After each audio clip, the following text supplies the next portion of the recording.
Welcome to the place where we inspire growth through powerful stories of transformation. I am your host, Jessica James, and this is the I Empower podcast. In the age of technology and profound science, we are able to do some pretty incredible things. Have you ever really thought about how science can help you grow a family, or even start one for that matter?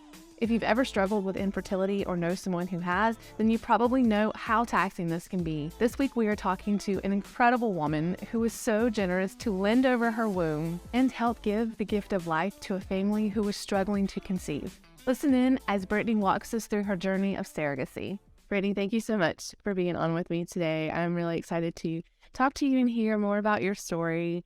So I always like to tell my followers and my listeners where I find my guests. And fun fact, I think we've been Facebook friends for I tried to do the math today and I was like, dare I say 7 years or something like that. I mean, it's been a really long time.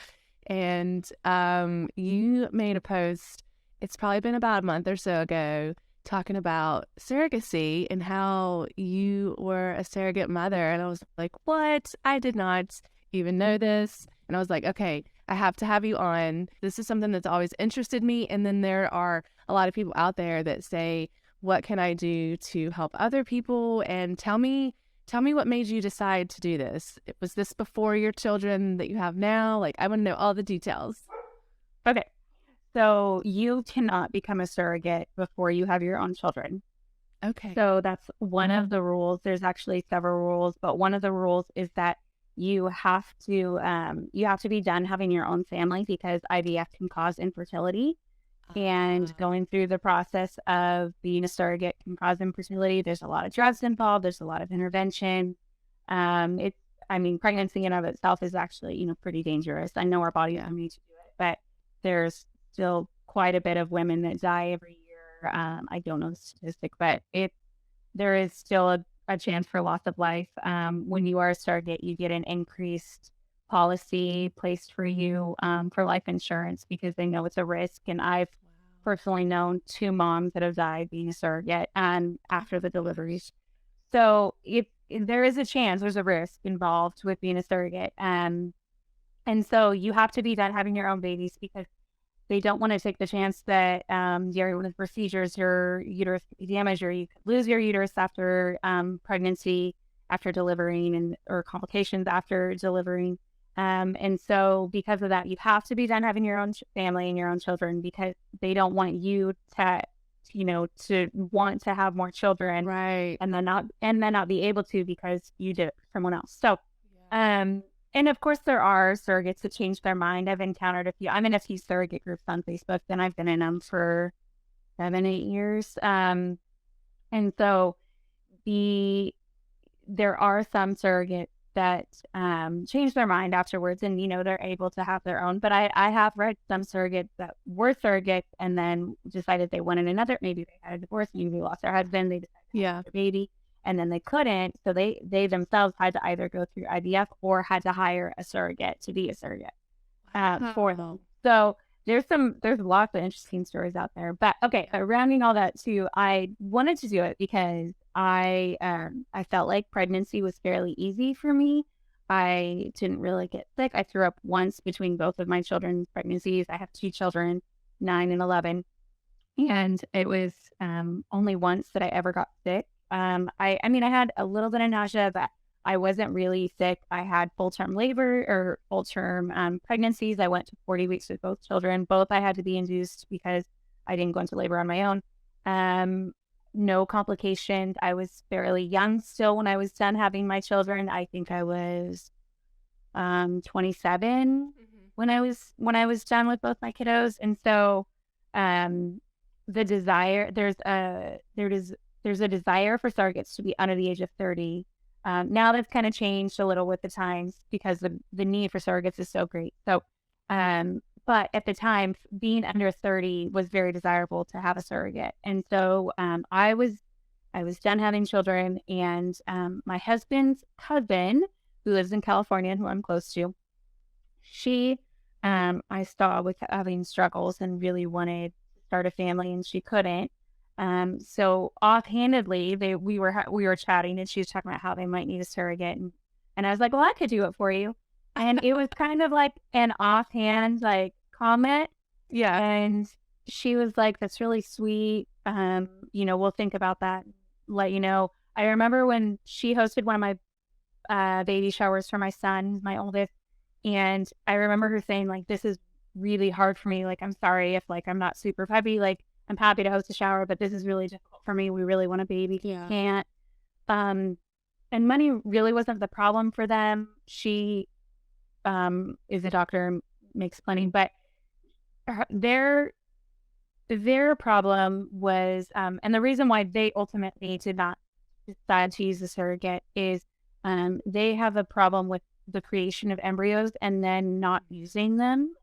And so they would not create 10, 15 embryos and then not be able to have 10, 15 children, or possibly, try to transfer 10, 15 embryos. So, Yeah. which could be a lot of children. They could split. That's another thing with IVF and surrogacy. Like, the odds of embryo splitting is a lot greater than a natural birth, natural conception. So she's like, that could be like 30 children, and they don't want to donate the embryos, which is, I think, a fantastic thing as well. But they didn't, that to them, that was like adopting children out. And so they struggled with, like, the ethical portion of IVF. And so they ended up adopting, and they have adopted 4 children, 2 with siblings at different times, same mother, different fathers. So they have 4 children, and they've actually been out to visit us twice here in Alabama since we moved here. And so they're doing great. Their kids are great. But she's the reason, because I just had offhandedly said, hey, like, I'll do it for you. And it made me think, like, I could do this. And and so I had a friend that on Facebook that actually, she was a pageant friend. And she had made a comment talking about surrogacy, and I reached out to her and was like, I don't know, like, I'm kind of considering it. What do you think? And she pushed me in the right direction and which agency to go through. And honestly, it was kind of and I don't recommend this at all. I had put very little thought into it. I kind of was flying by the seat of my pants and was like, I think I'm going to do this. Which is very much like me. I'm extremely, I usually like to, I'm usually very well planned, and I like to plan things in advance, but I'm also very adventurous. And I kind of was like, sure, I'll do it. And so I just kind of made the decision one day and went with it. So. Oh my gosh. And so that is how I did it. Yeah. Oh my gosh. I'm so excited to talk more about this. So I've had the opportunity back in season 2 to talk with Sarah, who played with the idea of surrogacy. They went through IVF. So I have a tiny bit of knowledge of, like, IVF and what all goes into that, that I think a lot of people don't realize how intense it is. And there's a lot of emotion and a lot of money that goes into trying to create a family in a different way than what, we all know is the natural way. So I want to talk about the embryos. You mentioned that that was something that is part of the procedure, because I think she said, and this may be different with different cases. I don't know if it's because the surrogacy does involve IVF, right? Like, it is where they create the embryo outside of the uterus and then implant it in there. And she had mentioned now that there was a cap on. Used to, they would just do a bunch, and then whichever ones were the best, air quotes, they would place, and then you do run the risk of having multiples. I think that's probably where a lot of these cases that you see people who have, like, quintuplets and things like that is because of that process. So is that still, do you know, because I know that you had mentioned that you were thinking about doing it again. Is that still the process? It's still has anything changed with that?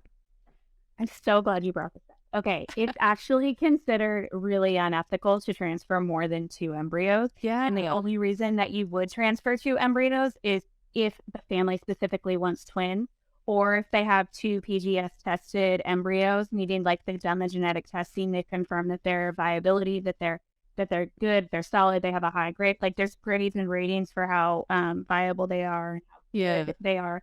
And so if they're considered like good quality embryos, sometimes they can't be refrozen. And so if they're fragile and they're maybe not the best quality, but that's all the parents have left, they're called intended parents, IPs. And so if that's the only two embryos the IPs have left, and maybe one's a great quality, so they want to transfer that one, and maybe the other one's not a great quality, and they can't risk it being frozen again, because when you do refreeze them, they get more damage, and you run the risk that the embryo won't be viable again. So when you're faced with this dilemma, you make the choice. Okay, do we transfer two embryos? Do we transfer into two surrogates instead of one? Because we don't want to put the surrogate at risk. And there's also those types of surrogate journeys. It's called a twin journey, but it's with two separate surrogates. And so they transfer the same time to get twins. But it's safer for the surrogate, because twin deliveries are a lot more dangerous, especially when it's for a surrogate. So it's actually, since I was a surrogate, which forgive me, I should have counted back, I think that's 7 years ago. At the time, I transferred two embryos, and I knew nothing. Like I said, I flew by the seat of my pants, and I was going with like the doctor's recommendations and the clinic recommendation. And they told me, okay, we're going to transfer two embryos, and that gives us a better chance of, one attaching, which is a lie. That's not true. You have just as much chance of one attaching as you do just transferring one versus transferring two. It doesn't increase your chance that you're going to get a viable pregnancy. It just increases your chance of twins. That's all it increases. Twins are multiples. They could split. So I could have been pregnant with quadruplets. Oh, I know. Which is extremely dangerous. And so, and that would have been a really difficult pregnancy for my family, because I had two young children. My daughter was 2 and my son was 4. So they were both at home with me, and that was hard, because I had to put my son into preschool, and my daughter was home with me, and I'm gonna get back to my point, that she would have my belly, and like she would say, "Mommy, I want to keep this baby," and I was like, "This isn't our baby." And I read her a story. I would read her a story every night, and it was about the kangaroo pouch, and it was how I'm holding like someone else's baby for them, and I'm just keeping it safe and warm, but I'm gonna give it to its family. And I would explain to her every night that this was not our baby to keep. And I actually, at the end of it, I gave her a baby doll that we named after the baby, and the baby's name was Audrey, and we named the baby Audrey, and gave her her baby doll at the end after I delivered. Okay, but let me get back to my point with the embryos. Like the mom, Octolong. Yeah. So that doctor, I think, lost his license because it's so dangerous, and it's incredibly risky to try and do more than one, more than two. I mean, there's viable reasons why you need to transfer 2. There's never a viable reason why you need to transfer 3 or more, and they transferred like a stupid amount. Like I think they transferred 6 or something like that. It's so I'm pretty sure he lost his license, and I remember reading that, because it put her at great risk. It put the doctor in a vulnerable position. It was bad for everyone. So you transfer ethically, you transfer 1 or 2, and there has to be strong reasons to transfer 2. In all the surrogate chat groups, everyone talks about how the only reason that they would ever transfer 2 is if they're more than willing to carry quintuplets. Oh my gosh. Yeah. So, okay. So what they do, I'm just trying to wrap my brain around this, is they will, because you had mentioned like more than 2. So they like create them an excessive amount, or not, I don't want to use the word excessive, but they create a good amount so that you kind of have ones to pick from that are the best quality, and then they narrow them down to the 2. Is that what? It really depends on the parent situation. So lots of situations here. If the mother can give a viable amount of eggs towards the embryo process, then you have, maybe she can only donate 3 eggs. Maybe she only has 2 eggs left, and that's what they're able to harvest. Maybe it's 15 eggs. And so I think that the goal is to pull as many as possible. It's called an egg retrieval. So they'll pull 1, like they might try it once, they might try it twice. It depends on how much they're trying to create and then they create the embryos, and yes, they can test them, and some of them might have genetic damage and they choose not to use those. Sometimes they won't genetically test because they don't want to run the risk of damaging them further, because every bit of handling of those embryos could potentially cause damage. And so if they're, and also testing, some parents may not want to know if their children have potentially a disease and they don't want to play God. And some parents don't want to know the gender. And so there's a lot of different reasons that they may not do the testing. But in some cases, yes, they'll create like 15 embryos, they'll freeze them, or they'll do a life cycle. So they'll use fresh embryos, they'll create them and then implant them. But that takes even more work, because then the surrogate has to be, or I mean the mother, if it's just a regular IVF cycle, the surrogate or the mother has to be completely ready, like their lining has to be perfect, their uterine lining, their hormone levels have to be perfect. There's all these things that have to happen, and you're closely monitored for months trying to get ready for a transfer. It's called a transfer, by the way, not an implantation. Implant. Yeah, we don't use the word implant, we use transfer. So I lost my train of thought. So all of that takes a long time. So to do a natural cycle is a little different than an IVF cycle. A natural cycle is when you use your own body's hormones. You don't use the progesterone, and you're using your own body cycle to implant. Yeah. I just used implant transfer. And we'll cut that out. I'm just kidding. So to transfer the embryos. So but most of the time it's done in a controlled situation where they're making sure that the mother's body is prepared through the use of medication. And the lining is correct. And there's a couple different that have to line up to transfer. And so sometimes they create a ton of embryos, and sometimes they can only get 2, and that's all they have. Or sometimes they have 10 and they freeze 8 and they use 2, and then 6 get damaged and they only have 2 left. So lots of different scenarios. Hopefully that yeah. Oh gosh, yeah, it's really incredible how much goes into creating a family. And I think for like the longest time, I never realized, you always hear about people getting unplanned pregnancies and, these sort of things, and you don't, until you like go to have a family and you want to plan one, you don't realize like there's this really, really, really, really small window of opportunity to actually get pregnant.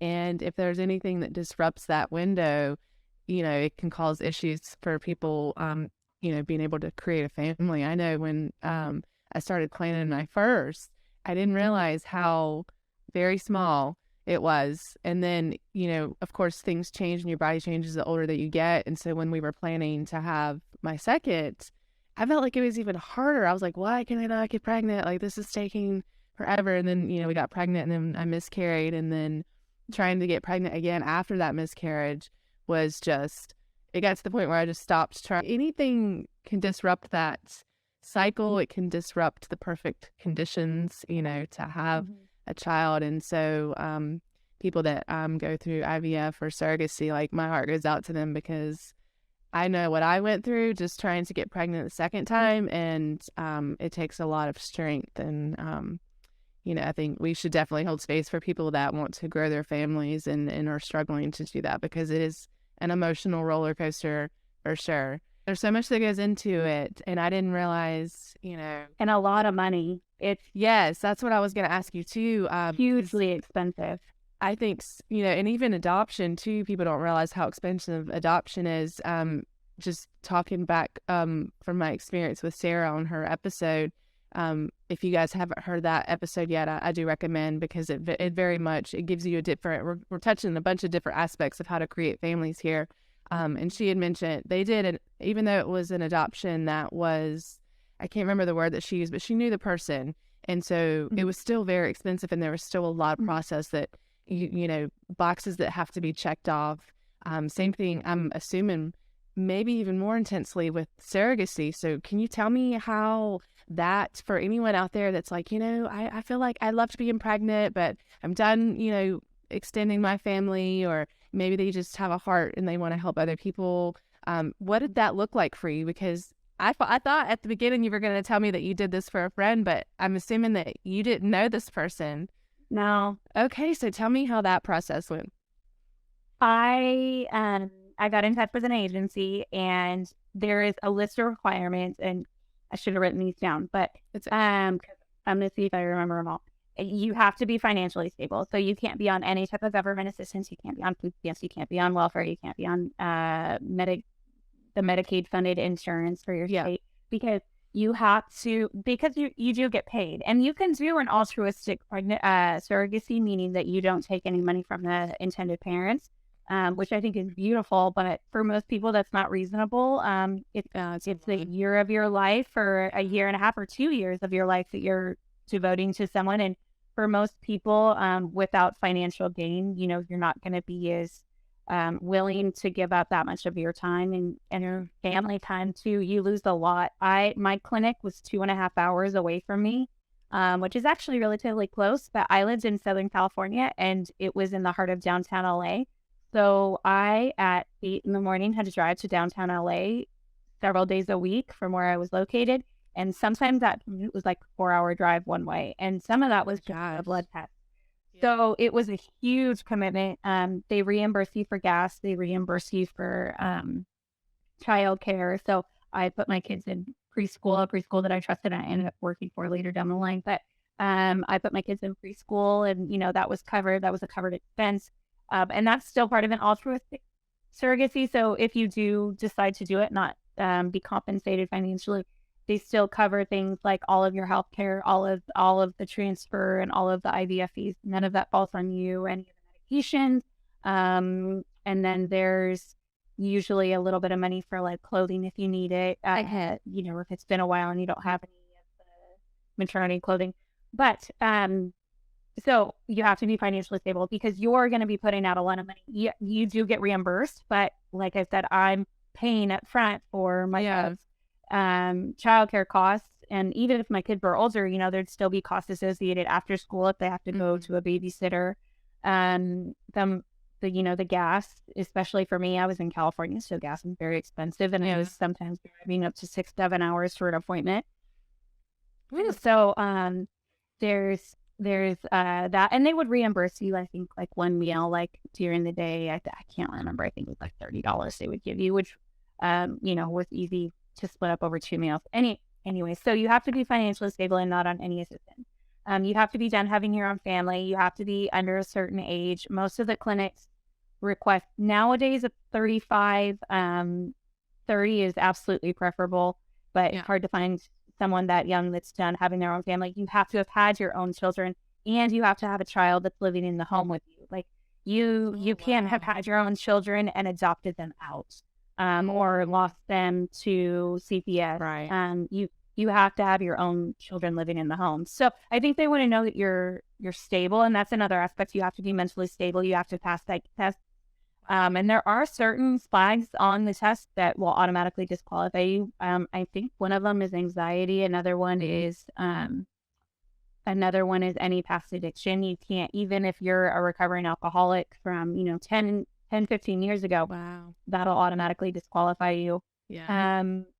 And even your spouse. So your significant other still has to pass the psych test as well, because they want to know who you're living with. You have to have a support system. You have to have a stable support system, because, again, your spouse is going to be helping care for the children a lot of the time.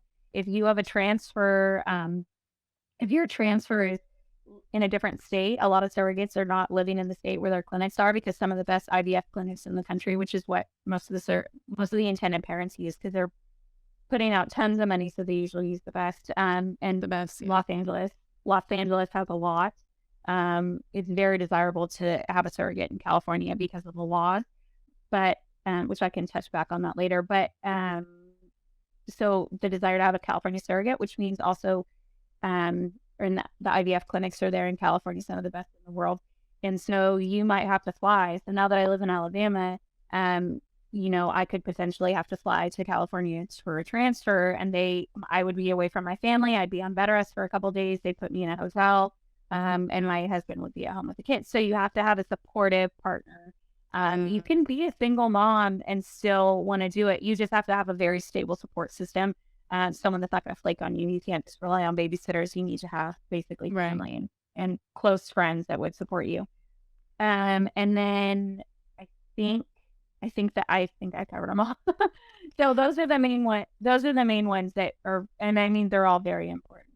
Yeah, I can, as you're saying all this, it sounds like a really intense checklist, but I'm thinking to myself, a lot of this is for the safety of the surrogate. You mentioned mental health and past addiction and things like that.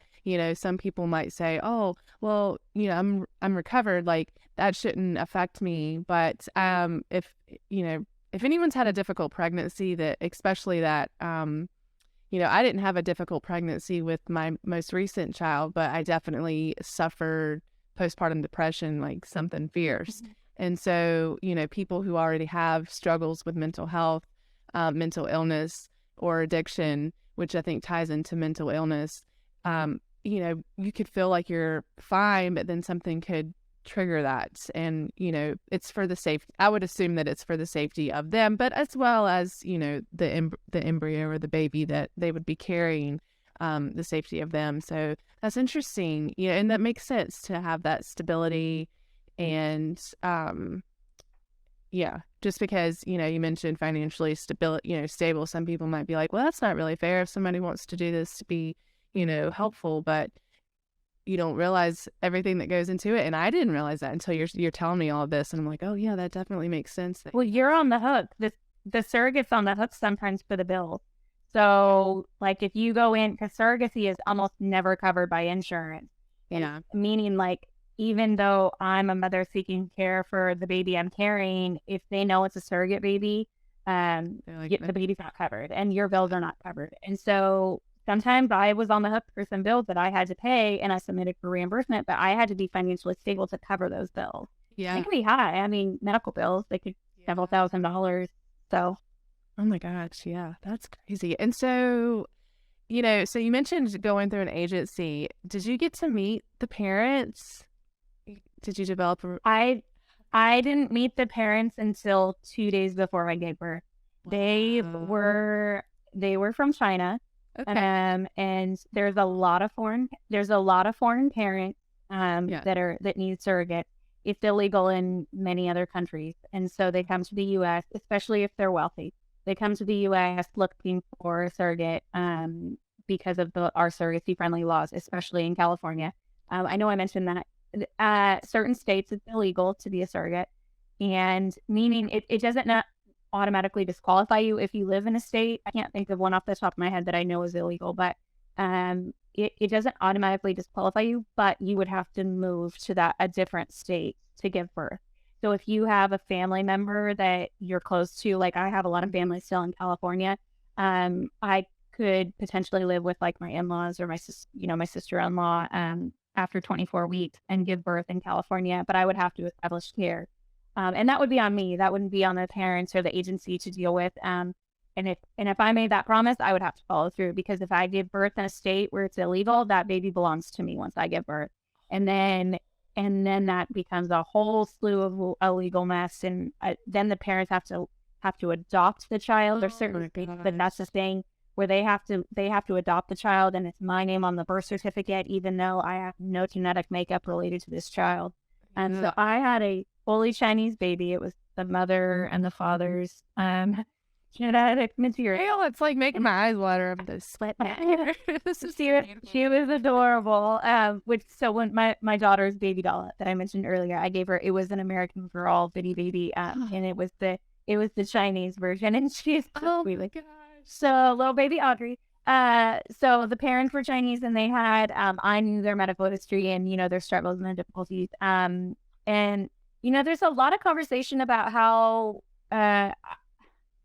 this is frustrating. I had family, my husband's family, that were like, they just want an anchor baby. They just want a baby that can be a dual citizen of America. And, that they're just making up, they're making up reasons to have a baby to have a surrogate in the U.S. because they want a U.S. citizen. And that is absolutely not the truth. I saw their medical records, and I saw everything that they had been through and dealt with. I spoke to the mother on the phone and everything that she has dealt with while she cried. They had already had a surrogate child before, or they had already gone through surrogacy once. They had a little boy, and they wanted a little girl. And so, and the 2 children rule had just been lifted in China. And so they were now wanting their second child, and they already have the embryos here in the US. So that's why they found me. They didn't have a great experience with their first surrogate. So they were a little hesitant in the beginning. They didn't really want to communicate much with me. And I kind of, like, looking back on all of it, I understand they've apologized to me and they said, we're really sorry. We just, our hearts were kind of damaged from the first one. Yeah. We wanted to kind of protect ourselves emotionally. Like, we really wanted another child, but we wanted to protect ourselves. And, but we had a really good relationship, following that. So I met them 2 days before I gave birth. They came to the US, and then I had a scheduled, induction. And they were in the hospital for the birth, but they were not in the room. There were 40 or so people, 40 interns in the room with me, because they all wanted to see a surrogate birth. Yeah. And I was at a teaching hospital. And then, baby went home with them from the hospital the next day. Tell me about that experience of giving birth to a child that I say created because your body grew it, but I know there was a lot of science involved. But, as someone who has had children before, and that emotional attachment that you get, how was that for you? I knew from the beginning that I wasn't going to be attached. And the truth of it is, and you can, in the surrogate groups, if anyone comes on there and asks, which I love that newbies come in there and want to know and want to ask questions and get involved. Yeah. But when people come in and they're like, I don't know, I think I'll get so attached and it'll be so hard for me giving up my child. Yeah. As soon as someone says that, I'm like, you absolutely should not be a surrogate. Right. Like, if you feel that way, please find something else to do, because that is not what this is for. Like, I knew going into it, I was not going to be attached. I knew that I didn't want any more children. I knew that I didn't want to go through the baby phase again. I didn't want to deal with middle of the night feedings. I wanted to see this. Like, I knew all of that going into it. So I'm like, I don't want this child. Like, I am more than happy to help a family. I'm more than happy to provide something for them that they can't do. And I know how much it means to them, but I don't want this baby. So going into it, I was like, no, this will be no problem. And it was no problem for me. Like, it wasn't emotional at all. And I mean, I guess I sound cold for that, but that's how all surrogates think. Every single one is like, I don't want this baby. It's not mine. I'm happy to create a life for someone else. But, that's not what I'm doing this for, to help people not to be sad over a baby I didn't want. So, but there are surrogates. It's called traditional surrogacy. I was a gestational carrier at GC. And that means I just carried the embryo, not my genetic makeup, but the surrogates that donate their egg. And so the baby is half theirs genetically. And that I could never do. I wouldn't be able to give up my genetic material and have one of my children running around. But there are surrogates that are like, yep, I don't care, not mine. And that is fantastic for them. There's a need for traditional surrogates because some moms can't donate the egg, and it actually saves a lot of money for those families that need to have either donated embryos, or they need to purchase donated embryos, or they have to hire a traditional surrogate, or they have to purchase eggs to create embryos. That's another world. So you can be an egg donor and you do get paid for it. You can go through the egg retrieval and donate your eggs for the creation of embryos for for intended parents who cannot donate their own egg. And it saves a lot of money to have a traditional surrogate if you can find one.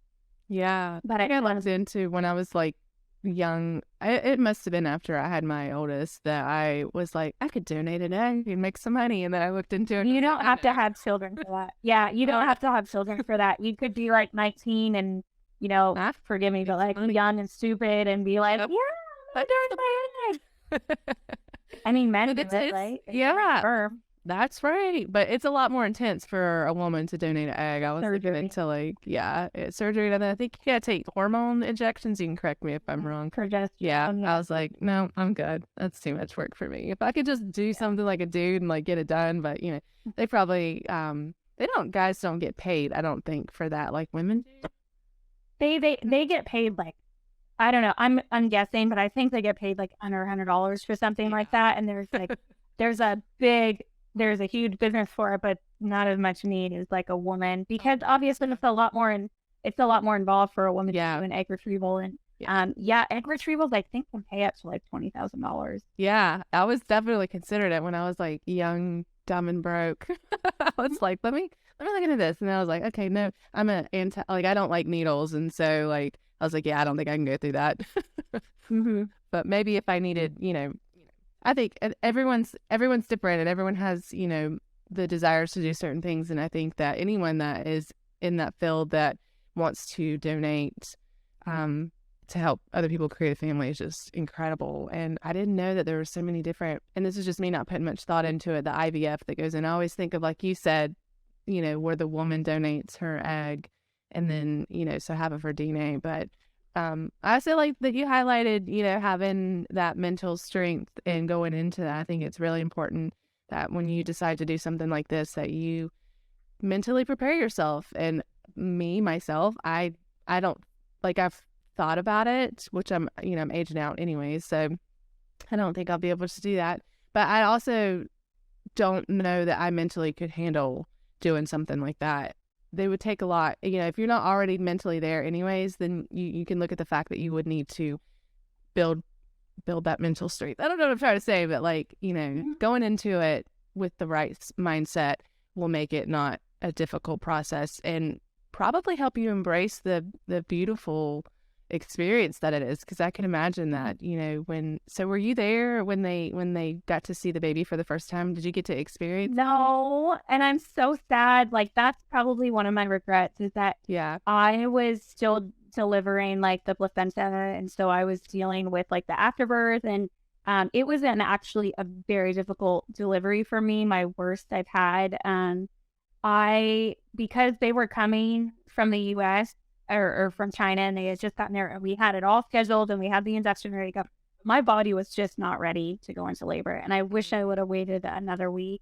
So we had to do a ton of interventions to get my body into labor, and it was very painful. And then my epidural, which I had one with each of my kids, my epidural failed, and I was only numb on half of my body, and the hospital was so busy, no one could fix it. And so I was just in so much pain. Like, my best friend's a midwife, and she's like, intervention labor and delivery, like, having Pitocin. And I had something else. I had a couple other things, like a balloon put in to manually dilate my curves. Yeah. And so I had a bunch of things done, and she's like, all of those things in themselves are painful, but when you put them together and you're in the hospital and they're pushing the pit, she's like, that is significantly more painful than a natural labor. And so I had all the things to make it extra painful, and then I had no relief from the pain. So I was kind of thankful that they weren't in the room. I'm not much of a cusser, but it was like a scene from The Exorcism, I imagine. Like, I was just letting it all fly, because I was just dying. And then there was D cells, and she was struggling a little bit at the end. It's not like I pushed very long. I don't think that I could hear that they were starting to panic, and they were like, we got to get her out like right now, or we're going to have to go to a cesarean. And so I know there was some complications towards the end with her being in distress. But they were able to get her out. And then my husband asked if he could cut the cord. And I think everything was so stressful at the end. They cut it, and they like started working on her right away. Yeah. I don't think she needed to be resuscitated, but I just think that they were, a little concerned. And so my husband got to give them the baby, and nice. I wish I would have been there, but I was not, because they weren't in the room. So they were outside. They were outside the room, and my husband walked with like a doctor afterwards, and I think it was in the hallway that he got to give him the baby. Oh, I can't even imagine. I can't imagine what the parents felt like. Oh my gosh.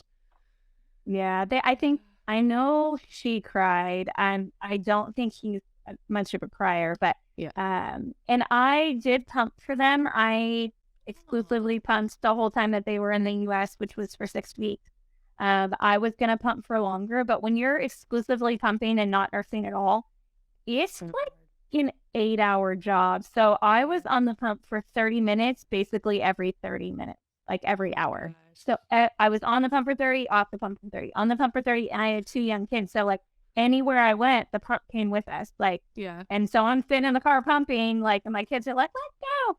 And it was really hard. It was painful. But I was able to give them milk while she was here. And I wish I would have asked them to nurse her like the couple days we were in the hospital, because it really would have helped my supply. Yeah. I wasn't sure how I would have felt about it. Like, if that would have been the line that would have been crossed for me, because I nursed my own children, but would it feel weird nursing her? And in the hospital, she responded. This is the part that only got me being emotional. She responded to my voice. So when she would hear me, she would turn her head and open her eyes, but she wouldn't, respond to anyone else. And so, because I carried her. Yeah. So that was the one thing that I kind of got emotional about. Like, oh, she knows my voice. Like, she thinks I'm her mom. But she's in great hands. Her parents they're wonderful people, and we visited them in China. They were trying to remember how old she was.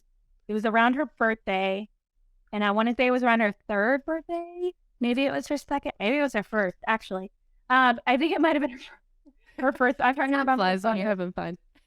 Yeah, I'm trying to remember the photos. I think it was her 1st birthday, and we went to China to visit them, and she was the cutest little butterball. Oh my God. That was so awesome. That's awesome that you got to see her. And so, with that being said, do you get to see any pictures of her since? Yeah, they send me photos when I email them. Usually like once a year, I'll just check in with them and see how it's going, and make them like happy.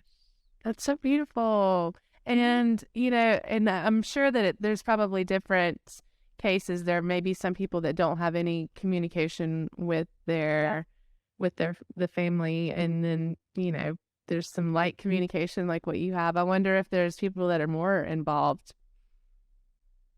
Yeah, there are. So some have no communication. I mean, I think, like, for instance, celebrities like that have been, especially because it's become a huge thing with celebrities using surrogates. I would assume that they have NDAs and they don't have any communication. And there are some surrogacies, even non-celebrities, that don't have much communication. They're okay with that. They know going in that that's what it's going to be like. And so knowing your expectations going in and how much you want, like what kind of relationship you want with the parents, that helps the surrogate choose who they want to work with, because it's in the surrogate's hands who they choose to work with. Okay. So you get matched, and then it's your choice. You can say, no, thank you, this isn't who I wanted. Like, if you don't want someone overseas because you want to have a relationship close by, there's also matching groups where you can meet, parents on Facebook, and they'll say they live close by and they want to go to all the appointments and they want to be heavily involved. And then they want you to come to birthday parties for little Sally and, be known as an aunt. And so, yeah, that's cool. Oh my gosh. And so with all that being said, would you do it again? Okay. So I was actually going to do it again. And then I found this couple through Facebook, and then I was going to match with them.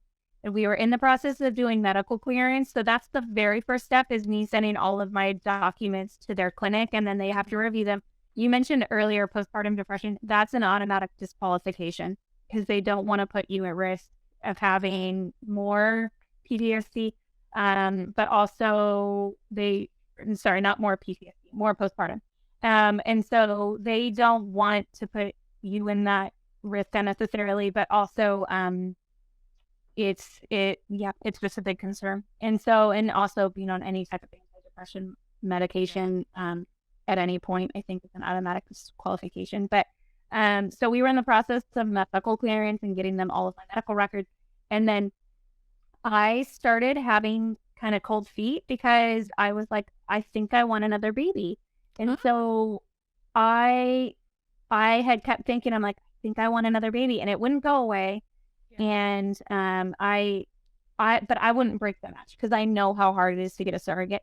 There's a 2-year wait list right now for surrogates. And so parents wait that long to be able to find one.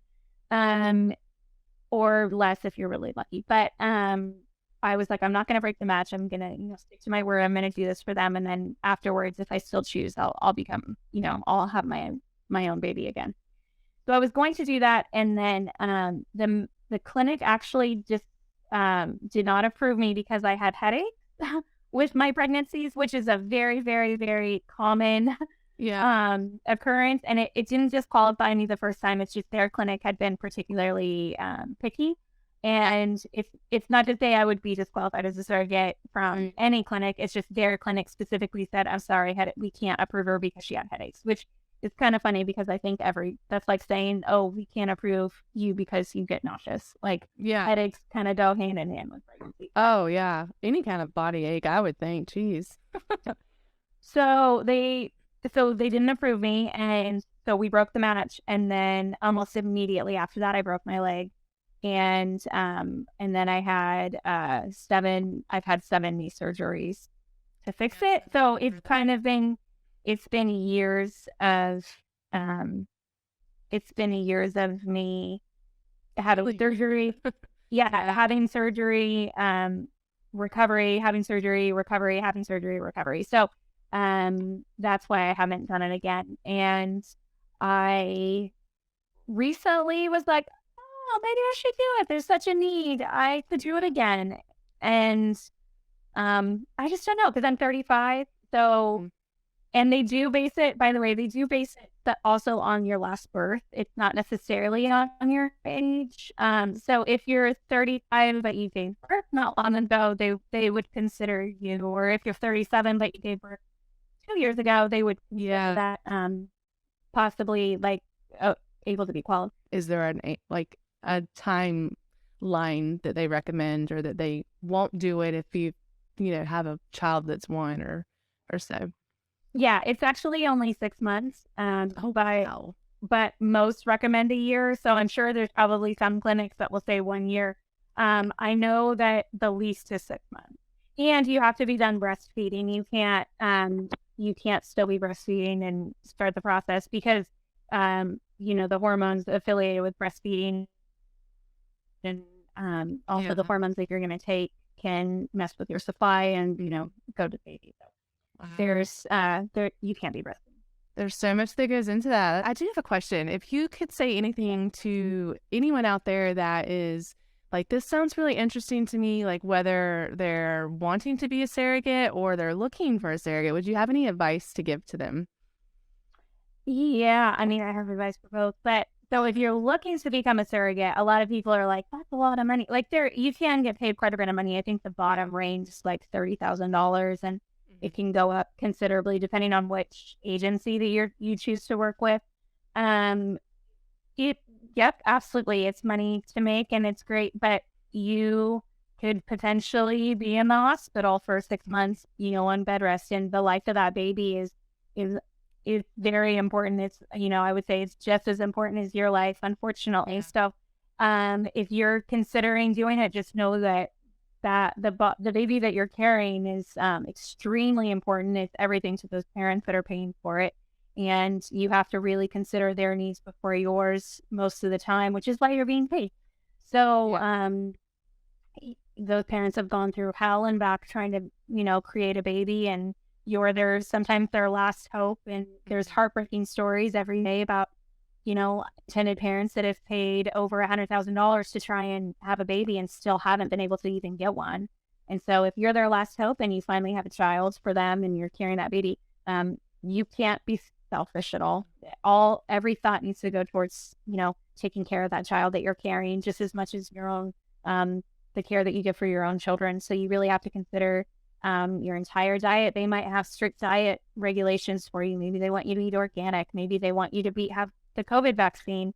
If those are things that you're not willing to consider, then it's really not for you. So your contract that you sign is really important. And if it says that you can't travel outside, 20 miles outside of your home in the last several months, then that's something that you have to abide by. And if you can't travel out of the state, out of the country, if you can't eat certain foods, my intended parents asked me to stop drinking coffee. And so we came to a compromise where I would drink only, a 6-ounce cup of coffee instead of a 20-ounce cup of coffee. And I would have no other caffeine. And but that was their right. And they sent me some food from China that I thought was a little strange, but they asked me to eat it because it's their tradition. So I did. Yeah. Oh, wow. And some of it was weird. But I gave it a shot for them because I understand how important it was for them. So it's not a quick, easy way to make money. It can sometimes be a 2-year process if it takes several failed transfers. You're in that contract for most of the time it's 3 tries, and so it could be several months between tries, and you're just along for the ride, and you're there to give to those parents. It's you really you gotta tap into your selflessness. And I've seen some heartbreaking stories of surrogates who, test positive for drugs when they're pregnant. And you can just imagine how painful that is for those parents whose baby you're carrying, and now you're putting at risk, and it's their last hope to have a child, and they spent, $100,000, and now they have to figure out how to keep a relationship with you, even though you're potentially harming their child, and they might sue you, and you might be facing legal, repercussions for your choices. So anyways, all that to say, I wouldn't even think about that. I think surrogacy is fantastic, and if you're considering it, that you should join the surrogate groups, and you should research and spend time watching the groups and ask questions and read the question and answer discussions and posts and talk to other surrogates and glean information for at least a year before you jump into it. I did not. I wish I would have. There was a lot that I didn't know, and I'm sure there was a lot more stress on my family that didn't need to be there had I actually known things up front.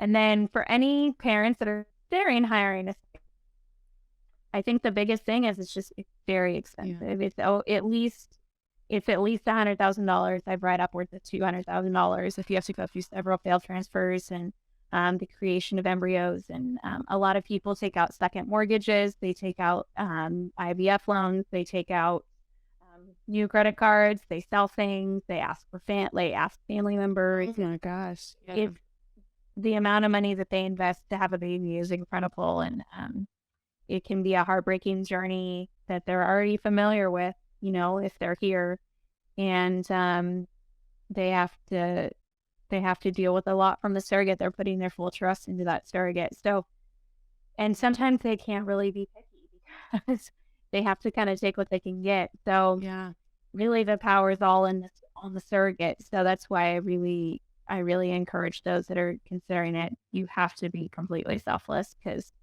it's just not fair to those parents if you're anything but. Yeah. Oh my gosh. I'm just thinking of it takes a really strong person to go through that.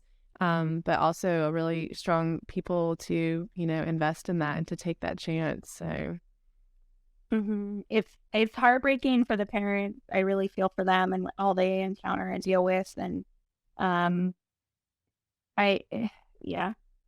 wish I could be a surrogate for everybody, and I wish I could do it for free. Unfortunately, it's not any of those things. So I do have a question that I like to ask all of my guests. We like to talk about stepping into our power on the podcast and not thinking of that as a bad thing. How would you think of, or how would you describe the type of power that you try to step into every day? I really thrive off of trying to help other people, and I think that was part of why I wanted to be a surrogate. I was like, yeah, I could do that. I thought for me, that's an easy way for me to help and make a huge difference in someone's life. And I didn't feel like it was that big of a deal. And I'm really glad it all worked out, well as it did. And so for me, even doing what I do, which is I make little girls pageant dresses, which is, kind of a trivial thing, but these moms have to trust me, and I provide a service. And in the end, I want my customers to be happy.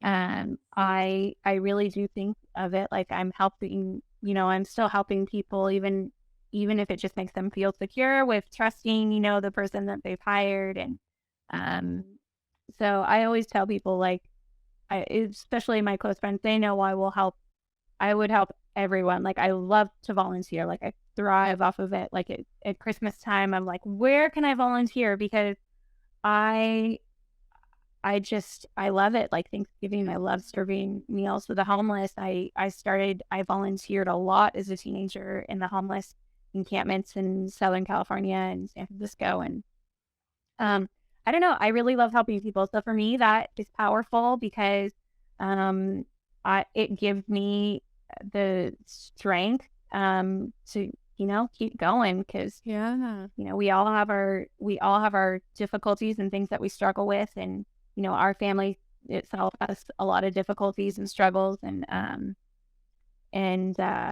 knowing that I can make a difference and I can make someone's life a little easier and a little better just by doing, a small act for them, that makes me feel good. Yes. Oh, I love it. You have such a giving heart, and I think that we can all take some advice from that and some inspiration from that, because ultimately, you're helping give the gift of life, which I think is incredible in itself, and then that stems from your natural desire to want to serve and help others. So, oh my gosh, yes, it's so beautiful. Thank you, Brittany, so much for being on today. It was such an honor to have you here and to hear your incredible story and share it with my listeners. I know that I was touched by it, and I'm sure that so many others will definitely have that value as well. So, but thank you so much for being on today. I want to thank my guest, Brittany, again so much for sharing her powerful story with us today. If you personally felt connected to this story and you would like to check out the art that goes along with it, you can do so on our Instagram at IamPowerClub or on our website at IamPower.club. If you would like to purchase one of the limited edition prints of this piece of art to remind you of your own power, you can also do that on our website at IamPower.club. Don't forget to follow us on all of the socials, Instagram and TikTok at I Am Power Club, and of course on YouTube at Jessica James. If you liked this episode, please let us know by giving us a thumbs up. And of course, don't forget to subscribe to our channel so that you don't miss next week's episode of I Am Power. See you then.